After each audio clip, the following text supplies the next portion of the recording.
Hey guys, so like the title says, I literally had a dream about America and Donald Trump. I believe it was revealed to me a specific demonic strategy against America and also a demonic hatred towards Donald Trump. Now, I know that there are people that might be watching that don't like Donald Trump. He rubs you the wrong way, and he's definitely not perfect. I'm not perfect, and I don't believe you're perfect either. But regardless of his inabilities and his things that he's done that have not been so great, I am always stirred to pray for my leadership, and because the Bible says so. Listen to this passage. It says in 1 Timothy 2:1-2. It says, I urge, this is the NIV, I urge then, first of all, that petitions, prayers, intercession, and thanksgiving be made for all people, for kings and all those in authority, that we may live peaceful and quiet lives in all godliness and holiness. Listen to how the Passion, the TPT translation, words it. I love it. It says this, most of all, I am writing to encourage you to pray with gratitude to God. Pray for all men with all forms of prayers and requests as you intercede with intense passion, and pray for every political leader and representative so that we would be able to live tranquil, undisturbed lives as we worship the awe-inspiring God with pure hearts. And so I love the Passion, how it words that. It's good. And so regardless if you love him or you hate him, even Jesus said in Luke 6:27-28, he says, love your enemies, do good to those who hate you, bless those who curse you, and pray for those who abuse you or mistreat you or misuse you. So if you feel like he has abused his authority and it has hurt you in some way, shape, or form, then you have all the more fuel from the Lord to actually pray for him instead of curse him or bash him or tweet about how terrible he is. I'm not trying to shame you, but I'm trying to provoke and encourage you to just do what the Word says. There's a blessing found in praying for your enemies that can only be received when you actually do that. And so I encourage you, whether you like them or not, go for it. But I'm going to get on with this thing. And so one thing I want to state, two things I want to state before I dive into the dream is, I had this dream on September 2nd, which is really wild if you realize something else that happened on that day. But on September 1st, the day before this dream, I was simply driving home from work, and as I was driving home from work, I was just talking to God, and I simply said, God, if there is a way that I can partner with your heart in the place of prayer, please reveal it to me. I just want you to use me as an instrument of righteousness in your hand. That was something I just told him. And that very night, / morning of September 2nd, because I kind of had it right when I woke up, and by that time it was about 4 or 5 o'clock in the morning, I had a dream. And again, it was about America, and it was about Donald Trump. And I believe what was being revealed to me was a demonic agenda against America and a demonic hatred towards Trump. Now, the last thing that I want to state before I dive into the dream is something wild that transpired on the same exact day that I had the dream, September 2nd. So some of you guys might already be aware of a man named Lou Engle. This man called for a national time of prayer and fasting starting on September 2nd. Super crazy. And this time of praying, and he wanted us to pray for 40 days and fast, was for America and Trump and a couple other things that was on his heart about America. And so I just want to read you what happened to him real quick and the reason why he did this. And so I just have written here, September 2nd was also the same day that Lou Engle called for a 40-day time of prayer and fasting for our nation. Listen to this. Another wild thing is that September 2nd was also the 20th anniversary of the Call DC, where 400,000 people gathered at the mall to pray for our nation in the year 2000. Lou Engle said that he was hesitant at first to call for the fast, the one that he just called for September 2nd. But he asked God to give him confirmation. Come on. Later that night, Lou had a dream where he was speaking with Donald Trump and could sense Donald's loneliness and the weighty pressures on his life. And then, after Lou senses this, Lou said, he erupted with great emotion and told Donald that he was going to pour out his soul for America and for him during a 40-day time of prayer and fasting starting September 2nd. That is wild. And I didn't know this until September 4th. I literally found all of that out 2 days after I had my dream on September 2nd. After I found out the next day, I joined in with Lou Engle's heart. I was all the more convinced that God wanted not only me, not only him, but this nation, all those who are Americans, all those who live here, regardless, are supposed to stand up for the country that they reside in and begin to intercede on behalf of it. I believe that this is something that the Lord is calling us to do.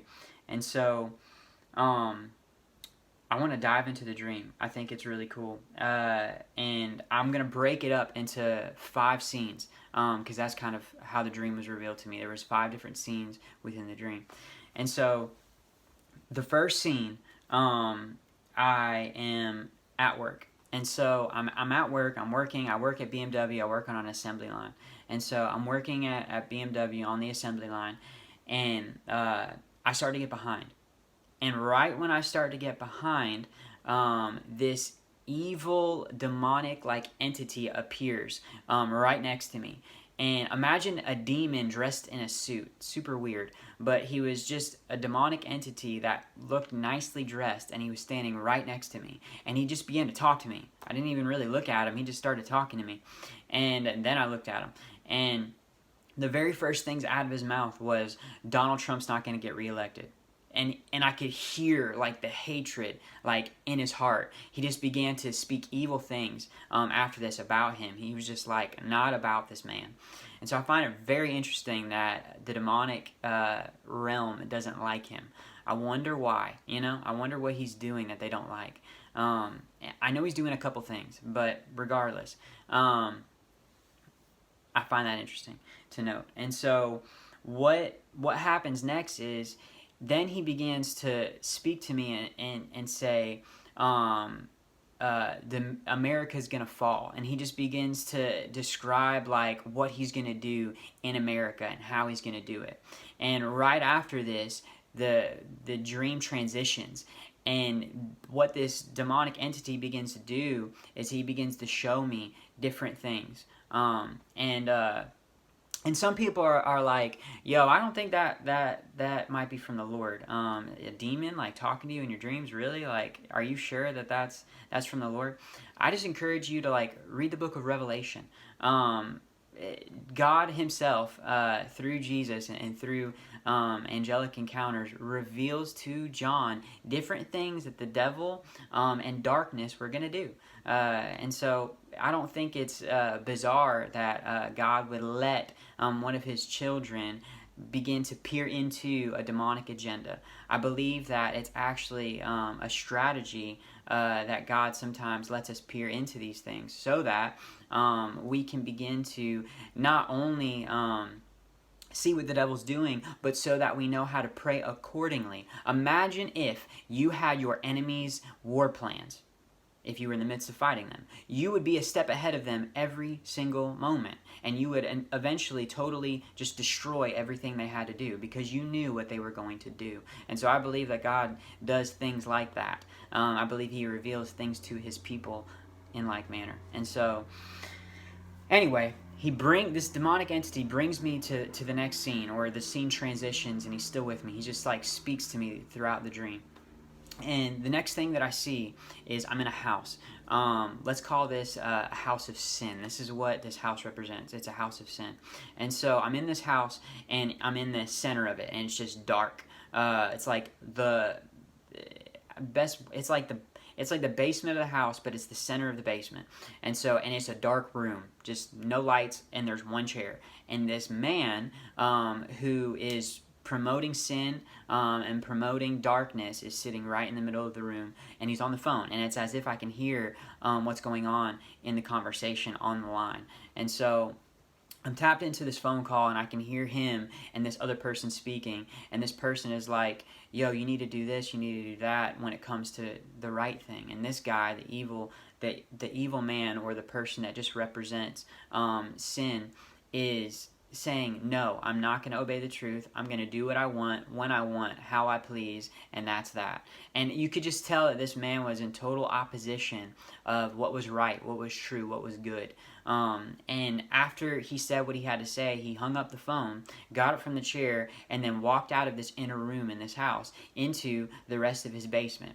And when he walks into the basement, it's as if I just get to follow him, and he has no clue I'm there, but I'm just peering into the entire just experience and scenario. And so I walk into the next room with him, and I see the rest of his basement. And in this basement is tons of drugs. It's like a laboratory, and there's two other people just making all these different drugs, and there's tons of money everywhere.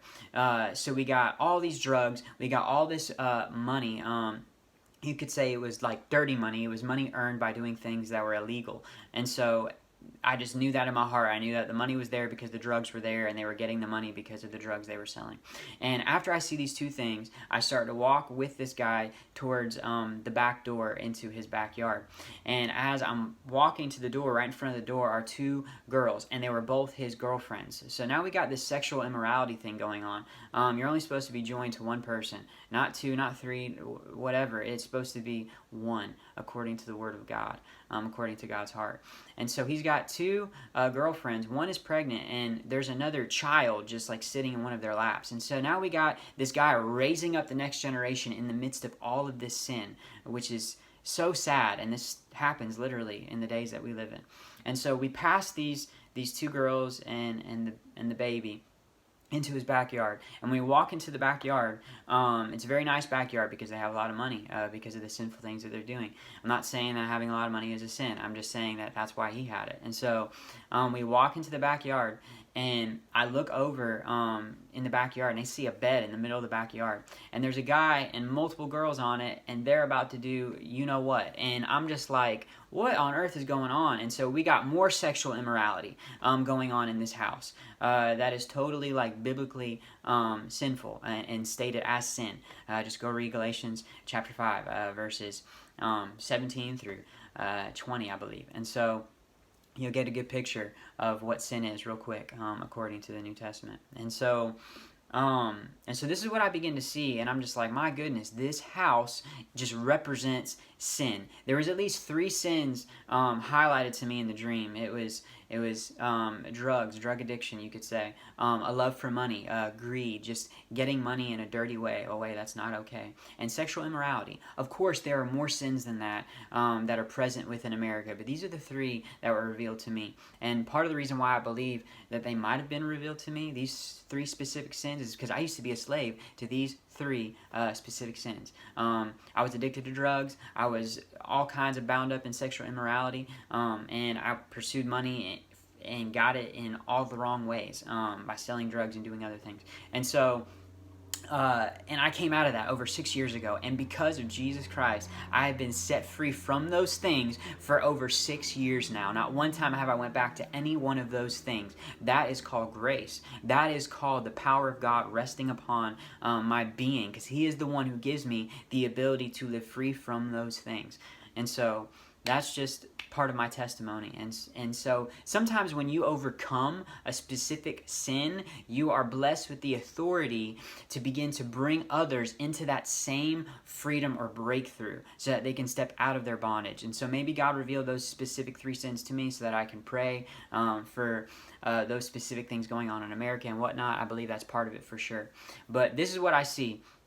And so I'm just like, my goodness. One thing I want to state before I move on to the next scene is this house was being very proactive when it comes to darkness, when it comes to sin, when it comes to living in the ways of evil.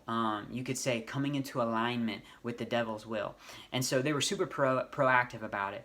And one thing that's been hitting my heart a ton, and you'll get that throughout this dream, you'll get more of a picture of what I'm about to say throughout this dream, is sometimes houses of sin are more proactive than the house of God.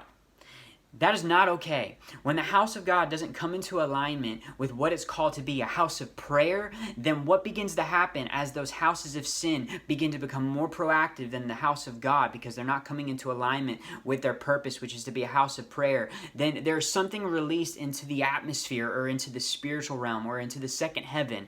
And what is released is something that can begin to dominate all the more the spiritual region of that place. And so if a house of sin is being more proactive than the house of church that is supposed to be a house of prayer in that region, then you'll see darkness begin to cover that region and begin to influence it all the more. Why? Because the church is being silent, because the church is not stepping into alignment with its proper position as being a house of prayer. And so this is huge, and we're going to dive into that a little bit more later, because this literally is something that is kind of revealed to me at the end of the dream, and I'm excited to get there. But I just got to release that. Like, this is huge, and it's crucial that we dive into what we're called to link ourselves to, which is prayer. The body of Christ is supposed to be known for their prayer. It says in Colossians 4:2 to devote yourself to prayer. 1 Thessalonians 5:16 through 18, it says, rejoice always, pray without ceasing, give thanks in all circumstances, for this is the will of God in Christ Jesus for you. Right in the middle of that, verse 17, it says, pray without ceasing. That is a wild statement. All we can glean from that, if anything, is you can never pray enough. And so I encourage you to continue to give yourself to prayer more and more and more. I know the Lord has been on me about this for months and months and months now. I've had multiple dreams about this. It's too much to explain all of them at this moment, but all I know is that He desires His house to be a house of prayer. And when we step into that place, what you'll begin to see is heaven's realities or God's agendas manifest themselves in the earth. And there's a shifting in the atmosphere or in the spiritual climate that begins to birth new things in the physical realm. It's so awesome. And so, okay, let's transition. Second scene of the dream. The second scene of the dream is really wild. And so I got some visuals that I'm going to pop up on the video as I begin to explain this, because it's kind of hard to explain. And so the second scene is after I see this house of sin and everything that's going on in it, this demonic entity that's with me the whole time, kind of speaking in my ear and showing me what he's going to do in America, begins to talk to me and say, let me show you more. And so I literally transport up into the sky, and now I am literally over America. I can see the entire continent, and so I see the entire continent of the United States. And as I'm looking at it, it's at nighttime, and so everything's dark, but I just see America. And as I'm looking at America, this demonic entity begins to say, let me show you how many people follow me. And I begin to see him as if the people were being represented by little dots of light. I begin to see all these little dots light up all over America, and they were representations of those who followed the devil, or those who followed darkness, or those who swim in sin and just give themselves to things like that. And so that's what he began to show me. And so as I begin to see all these dots just appear, and I'm just going to show you the picture of what that looked like in my dream. There you go. And so you see all these dots all over the place. Those are representations of people that are following the devil, whether ignorantly or intentionally. That's how it works. Whether you want to or not, if you don't align yourself with the will of the Lord and follow Him, then you are prone to be able to be used by the enemy for his plans and purposes and agendas. And so that's just the truth. And if I didn't tell you that, then I wouldn't be telling you the truth. And so I love you enough to tell you the truth. And so I encourage you, connect yourself and come into union with Jesus Christ so that you won't be susceptible to being an instrument for the devil or an instrument of wickedness. And so I begin to see this picture. And as I'm staring at it, what begins to happen next is all of these dots begin to kind of form 8 groups of just gatherings all over America. And so it kind of looks like this. And so boom, like, so you got these 8 just like groups, these clusters. They begin to cluster up together. All these people begin to cluster up together. And then what happens next is these 8 clusters, or these 8 groups of people that that are representations for those who follow sin, those who follow wickedness, darkness, the devil's agendas. Those who do that, they come together and they begin to form demonic, celestial, like spiritual beings, kind of like this. And so you see these. This is my drawing of what it kind of looked like ish. I don't have the ability or the artistic ability to make it look better than that, because it looked a lot more kind of intense. But and so there's these 8 now celestial, demonic, spiritual beings that form themselves out of the sins committed by these people. This is crazy. This is my dream. And I believe it's very biblical too. And so these 8 demonic, celestial, spiritual beings form themselves out of these groups of people. And then what happens next is these 8 beings transport up into the sky, or up into, you could call it, the second heaven.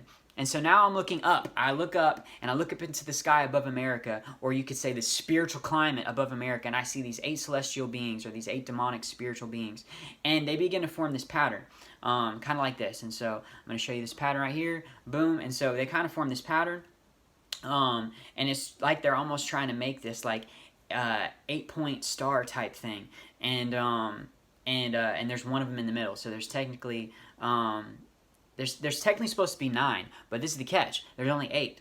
There's one missing on the bottom. You see that?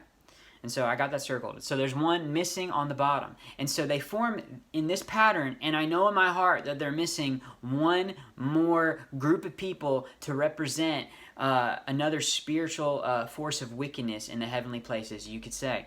And so I want to talk about that real quick, because what happens next is crazy. These demonic like beings that are up in the sky now over America, they're in the second heaven, you could say, over America.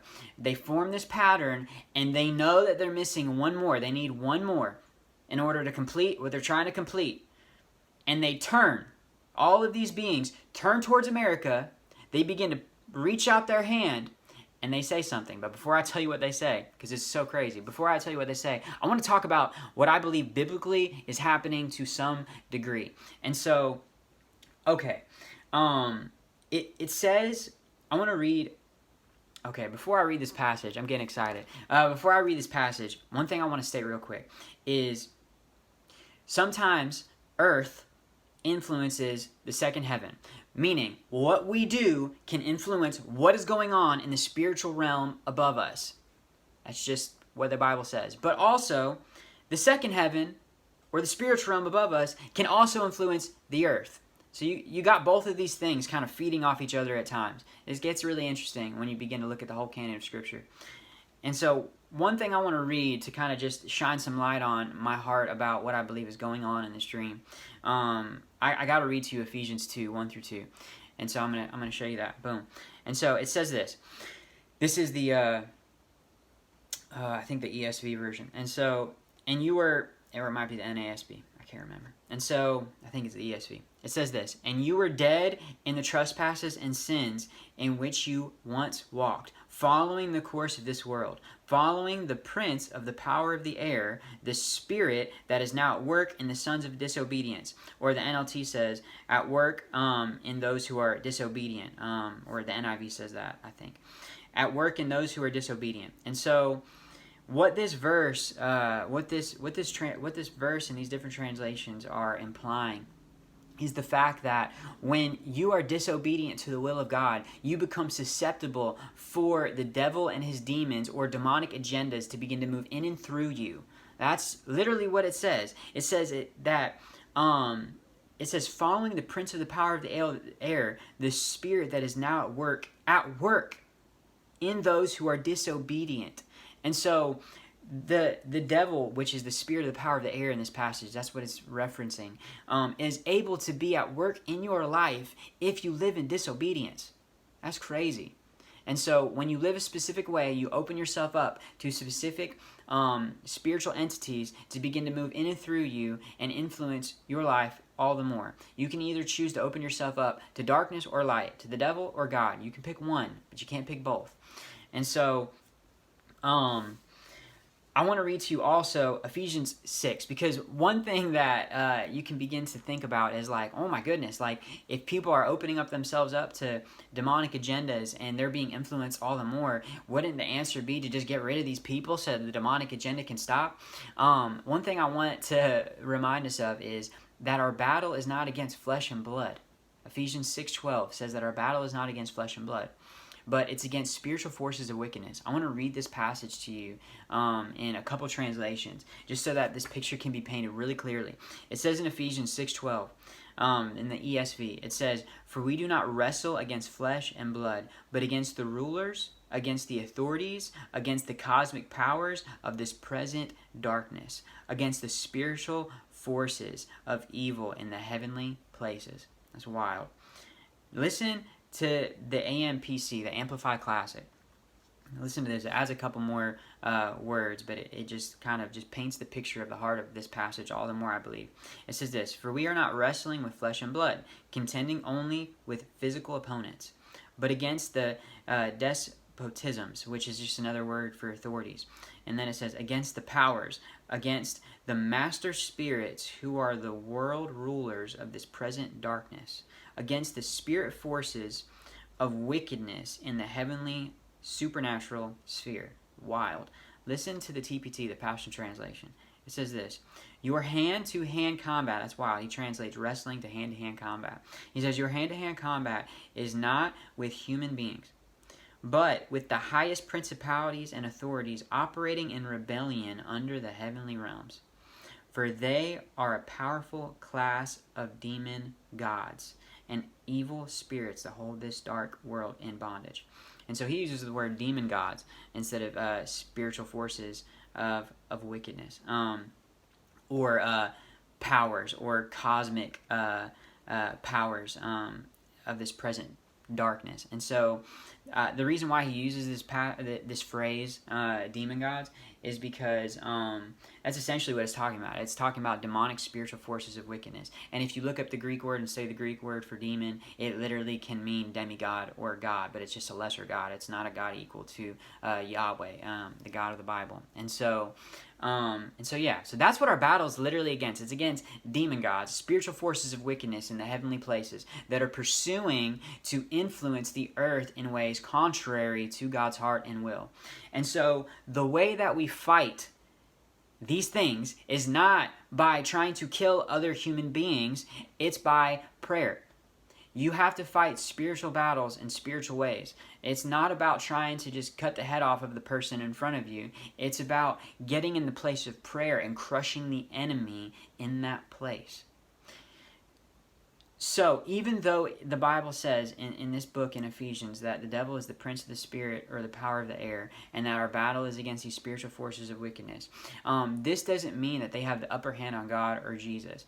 Jesus says himself in Matthew 28, verse 18, he says, "All authority is mine in heaven and on earth." And something beautiful that happens for you and me if we come into union with Jesus is we get to partake of that authority as well. He told his disciples directly in Luke 10:19, he says, "See, I've given you authority to tread on snakes and scorpions and over all the power of the enemy, and nothing will hurt you." That is wild. When you come into union with Jesus and you dive into the place of prayer, you can begin to use that supernatural authority that God has given you because of your union with Jesus Christ, and you can begin to see the principalities, the spiritual forces of wickedness, the devil himself be thrown down and kicked out of your house. Well, let me start with this: of yourself, of your life, of your house, of your region, and of nations. This is exactly what can begin to happen when you dive into the place of prayer. I promise you. A man named Daniel knew this. This man postured his heart towards God and began to pray and fast for 21 days for his people and for the nation. And what happens at the end of his praying and at the end of his fasting is he encounters an angel. I want to read you this really quick. He encounters an angel in Daniel 10, verses 12 through 13. Listen to what the angel says to him. The angel says this. The angel says, he said to me, "Do not fear. Daniel, for from the first day that you set your mind to gain understanding and to humble yourself before your God, your words have been heard, and I have come because of your words. I have come because of your words. When you get into the place of prayer and release your heart unto God, when you begin to open up your mouth and release words in the place of prayer, He hears it, and He will send forth an answer. And this angel said, I have come because of your words. There is a shifting that you can bring into your physical realm if you begin to open up your mouth in that place of prayer, and you'll see the spiritual realm begin to invade the physical realm. You'll begin to see God's answer actually manifest in your life.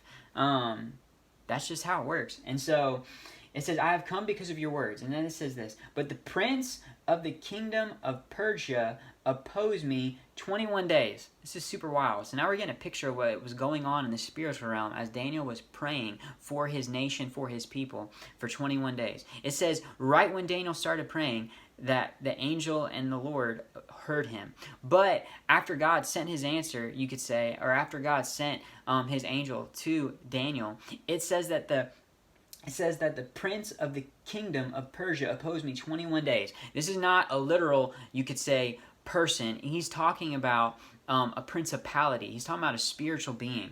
The NLT says the spirit prince of the kingdom of Persia. And I believe that's exactly what this passage is getting at. It says this. So Michael, one of the chief princes, came. It's talking about another angel now. And so it's saying Michael, another one of the chief princes, or you could say the chief angels, came to help me. And I left him there with the prince of the kingdom of Persia, and have come to help you understand what is to happen to your people at the end of days. And so I find that so cool and fascinating that when Daniel started to pray and give himself to prayer, that what began to happen in the heavens was spiritual warfare, where God sent his angel on behalf of the words that came out of Daniel's mouth to begin to fight the opposing spirits. And then there was breakthrough because Daniel didn't stop. He petitioned, he prayed, he fasted, he was steadfast in his prayer unto the Lord, and an angel got to break through the spiritual warfare and come to him and release a revelation to him that has now impacted who knows how many millions of people, because we've all gotten to read it anyway, those who have gotten the Bible, and of course those who are alive during his time. And this is, I believe, a picture of what can happen at times when you and me begin to pray for our nation, or for a person, or for whatever. And so I just want to encourage you, do not give up, do not lose heart, but continue to be steadfast in that place of prayer. I heard a wise man once say, sometimes when you have a block of wood that you're trying to split into multiple pieces of wood, like a tree stump, sometimes you can hit that thing one time with an axe and it'll just split right in half. But sometimes you got to hit it multiple times, and not multiple times all over the place, but multiple times in the same spot. And as you do that over and over and over again, it will eventually split right in half. And that is sometimes how prayer works. I've prayed and sometimes instantly experienced the Lord's hand. I've sometimes literally right off the bat experienced an answer. But there's been other times where I've had to petition and contend and stay steadfast in that place of prayer until I got the breakthrough. I have so many stories where I see both of these things happen. So I just wanted to share my heart about that, because I believe that is what the dream that I experienced. It got really bright in this room. I believe that is what this part of the dream that I experienced is revealing. And so what happens next is crazy. And this is the part that gets real intense, because it kind of sobered me to what really goes on sometimes. Sorry, I'm changing the brightness. What sometimes goes on in the actual world. It goes like this. And so, remember, we got these, I'll throw the picture up there, we got these 8 demonic entities that represent the sin in the earth, or the people that are following the ways of darkness in America. They represent that. We got these in the sky, which you could call the second heaven, and they're looking over earth, they're looking over America right now, and now they begin to turn towards America, and they stretch out their hand towards America, and they say, come forth. Now these demonic entities are speaking over America, and they're calling something to come forth. What is that something? Well, I look down to see what they're looking at, and I see a baby. I see a literal baby in the middle of a backyard by itself, like in the middle of the night. These demonic entities are speaking to the next generation, and they're calling forth. They're trying to seduce the next generation to join in with their agenda so that they can get another body of people in America, so that they can get enough power to create another celestial demonic being that just will bring to fruition what they're trying to complete in the second heaven. So I guess they can influence the physical realm all the more with their plans and purposes. My goodness, like that is craziness. And so that is what I begin to see. I begin to see these 8 celestial beings that are missing the one celestial being they need to complete this just star circle pattern thing in the second heaven. And now they're talking to this baby, which represents the next generation, and they're calling this baby to come forth. And as I'm seeing these demonic entities pursue to speak to this baby, calling it to come forth and join into what they're pursuing to do in the earth, is I see a mother way off in the distance at the back door of her house, not paying attention at all, kind of just like looking off to the side, as if like they don't even have a kid. And this kid is like 40, 50 feet away in the middle of a backyard, like a little baby. This baby probably wasn't even 1 year old yet. And so you see an issue here with parenting. You see an issue here with this. And this is something that literally happens in this day and age. And another thing that you see is no father is present. I believe that this is a prayer point, and we're going to go over some prayer points at the end of this video, but I believe this is a prayer point. We got to cry out, and we got to pray that God would raise up true spiritual father and mothers in the homes. Fathers and mothers in the homes and also in the churches. We need true godly fathers and mothers in the homes, and true godly spiritual fathers and mothers in the churches. This is truly a prayer point I believe that we got to pray for, because if fathers and mothers do not arise in the homes and in the churches, then the devil himself is going to pursue to father the next generation and seduce them into following his ways. Discipleship, fathering, mothering, parenting is so important. And if the church doesn't embrace this more and more and more, then we're going to see stuff like this come true. But I believe, again, that God is just simply trying to reveal to me a strategy of the enemy. And so I believe that we can, through prayer and through getting involved, can see this not come to pass as we begin to embrace the mantle of being a father, or embrace the mantle of being a mother to this generation and the next generation coming. It's so important that we do that.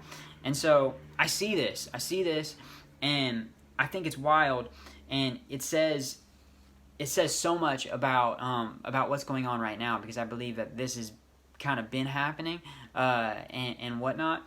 A lot of times, what I've experienced in the past, as I've been involved a lot in certain youth groups. I've been a youth leader. I got to be a youth pastor for a time, and so I've seen some different things happen with kids and their parents. And sometimes what you see is parents live one way, but they bring their kids to church, and then they send them to you or me, and they're like, hey, teach them what's right. And then they get home and they get back into that environment that is unhealthy and sinful all over again. And so you cannot just send your kid to church alone. You got to develop a church-like culture in your home.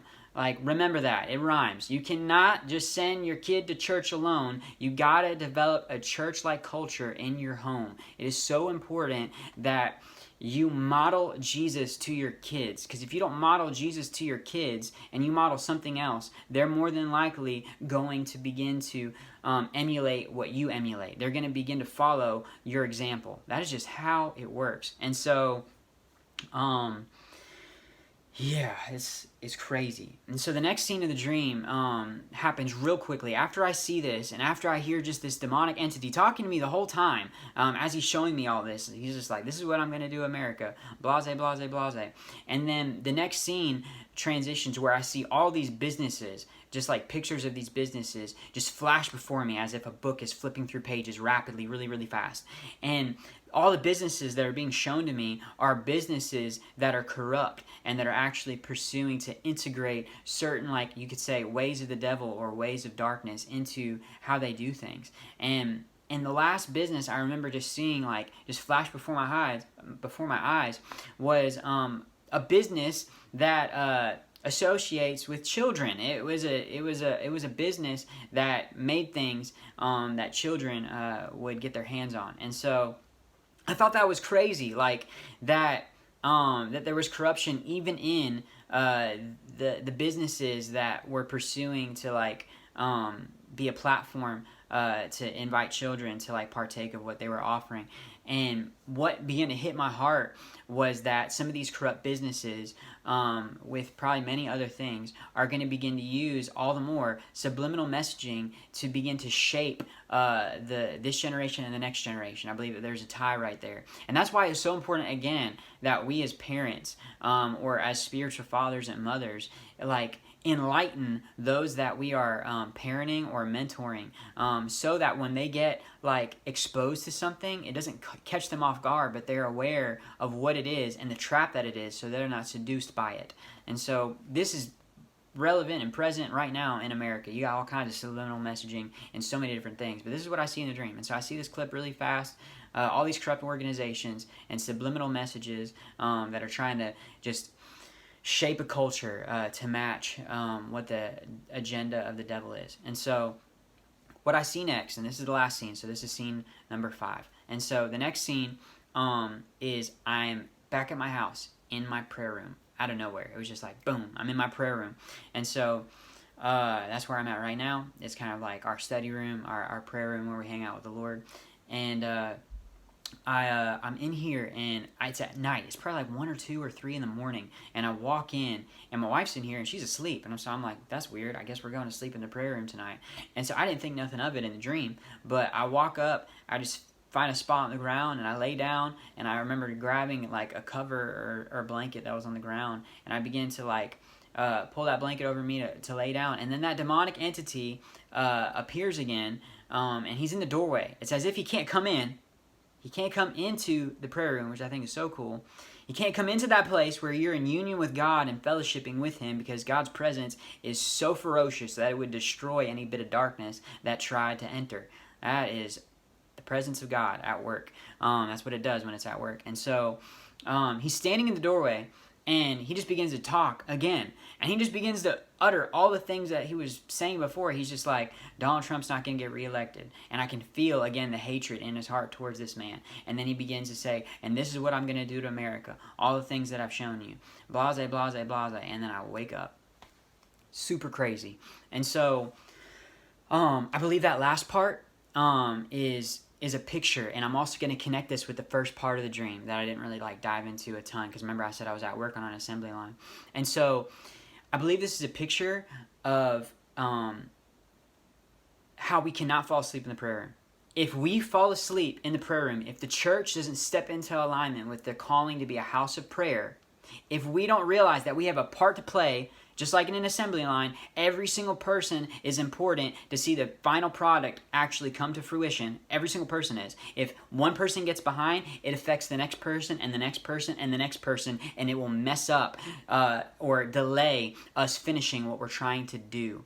And so we have to realize that we all have a part to play, and that we cannot enter into prayerlessness, but that the church has to come into alignment with their calling to be a house of prayer. And I believe if we do this, if we come into alignment with the calling on our life to be a house of prayer, to devote ourselves to prayer, to pray without ceasing, to do these things, then we will not see this dream come to fruition. Because I believe it's prayer that's going to silence demonic agendas. I had a dream a couple months ago where literally in the dream I started to sense a demonic just presence, and right as I began to sense it, I remember I could feel that it didn't want me to speak. That's all I could remember in the dream. I just knew it didn't want me to speak. I just knew it in my heart. And instead of just like listening to it, I just approached it like full on. I was just like, I'm not going to be silenced. I'm not going to fear. And then I heard the Lord in the dream just give me literally the interpretation of what the dream meant. He just spoke, and he said, silence equals demonic activity. And right when he said it, I woke up. And I believe this is true. Silence or prayerlessness in the church or in your life will lead to demonic activity. If you are not pursuing to be proactive in the place of prayer, then the devil is going to pursue to be proactive in your life, because you are letting him. You are putting your guard down and you're letting him just come in and do what he wants because of your lack of communion and fellowship with the Lord in the place of prayer. And so I pray that this just like provokes you. I'm not here to bash or shame you if you're not like giving yourself to prayer, but I'm here to provoke you. I'm here to encourage you to dive into that place, because that place is a place that the Lord will meet you. Again, like I said, he's been stirring me up and my wife up to just give ourselves to this more and more and more. We've had so many dreams about our prayer room literally in the last I think just month. It's crazy. I think we've had like 3 or 4 dreams, maybe even more, about our prayer room and being in it and different things that have happened in it. I believe it's time to get out of bed and enter into that place where you're actively communing with the Lord in the place of prayer, where he can use you as an instrument of righteousness, to just see his agendas be implemented in the earth. He wants to use us in that way, and if we give him our mouth, he'll fill it with his words, that when we speak, we can release his heart into the earth. And so, in closing, I just want to give you guys practically some prayer points really quick.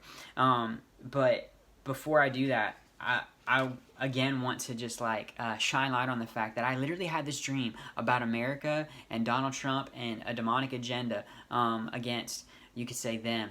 The same exact day that Lou Engle called a fast on September 2nd, a 40-day fast to pray for our nation. And I don't find that coincidental. I think that the Lord is up to something, and he's not just speaking to me, he's not just speaking to Lou Engle, but I think he's speaking to a lot of people right now. And so if you're already praying and fasting, I just encourage you, don't stop, keep going. I've been encountering his presence so much as I've just been doing this. It's like a little abnormal. I've been experiencing way more than normal, you could say. And if you're not doing it, I'm not trying to shame you, but I just encourage you, dive into that place. Go into that place with the Lord. He'll meet you in that place, and he'll begin to use you as an instrument of righteousness. That's what happens. And so I'm going to give you just simply and practically 9 prayer points. I'm going to mix this with some things revealed in my dream, and also some things that Lou himself is trumpeting. If you don't know who Lou Engle is, go on his YouTube, just type in Lou Engle, L-O-U, and then I think it's E-N-G-L-E, Lou Engle. And you can get this story for yourself. He's literally has videos expressing some of the things that I've told you about him already. And he's doing, I think, a video almost every day through this 40 days of prayer and fasting. I believe it's from September 2nd all the way to October 11th. And so Lou's heart, and kind of what he's praying for, and you can find this out yourself if you watch his videos. It's for America, it's for Trump. He's asking God to raise up a pro-life president in the next election. He's praying for the end of abortion. He's praying that God would send revival, and this is one thing that he's praying for also extremely. He's praying that racism would be washed away as God's Spirit is poured out upon America, just like in the times of Azusa, where you saw black and white people come into union because the manifest presence and glory of God was so thick that it caused love to erupt out of the hearts of every single person that was with each other, regardless of their race. It was wild times, because also during that time there was crazy segregation, just racial tension, and just all kinds of other just really wicked, evil things going on in the realm of racism. And so this is part of what Lou is praying for, and so I'm just going to combine this also with just some of the points that I saw in the dream, because I'm also, after I found out that he started this fast and just praying for these next 40 days, I also joined in. And so I'm just going to integrate these two things. And so these are the 9 points. I'm going to put them up on the screen. And so pray for America, of course. Pray for Trump. Just like we stated in the beginning of this video, it's so important that we pray for our leaders. The Bible would say kings, but we have presidents nowadays, at least in America. And so pray for Trump. Pray that in the next election, God raises up a pro-life president. Pray that racism would be ended as God's glory causes unity to arise within America. Pray that abortion would stop, that God would end abortion, that it would become illegal in America, because abortion is murder, period. I could make a whole video on that. Pray that God would raise up godly fathers and mothers in the homes and in the churches. Pray for the next generation. Pray that God would raise up houses of prayer, and pray for revival to manifest all over America and, of course, the world. So these are 9 prayer points that I encourage you to just give yourself into, joining in with. These are the same things that I've been praying. One thing that hit my heart in the beginning of this, when I first started praying, was like God just kind of hit me with like, yo, pray 3 times a day. And I've never really done it like that. I've never really like tried to actually, I just usually just pray whenever it hits my heart, but now I'm actually like strategically pursuing to pray 3 different times a day. And it's like wild. Almost every single time that I've just prayed during these times, I start to feel his presence. Like literally his just like person on my being. I know that might sound weird to some people, but you can literally experience the tangible presence of God. That's a whole nother sermon for another day. But all I know is God is meeting me in this place, and I believe he's meeting so many others all over America and even this globe, because there's other people outside of America praying for America, thank the Lord. But yeah, so I pray that this encourages you, this sobers you, this provokes you to just like dive into the place of prayer, to contend for America, for the next generation, so that we can see sin just destroyed as God releases his sound and his voice over America and the next generation. I love you guys, and I just bless you. Thanks for watching. I'll talk to you guys later.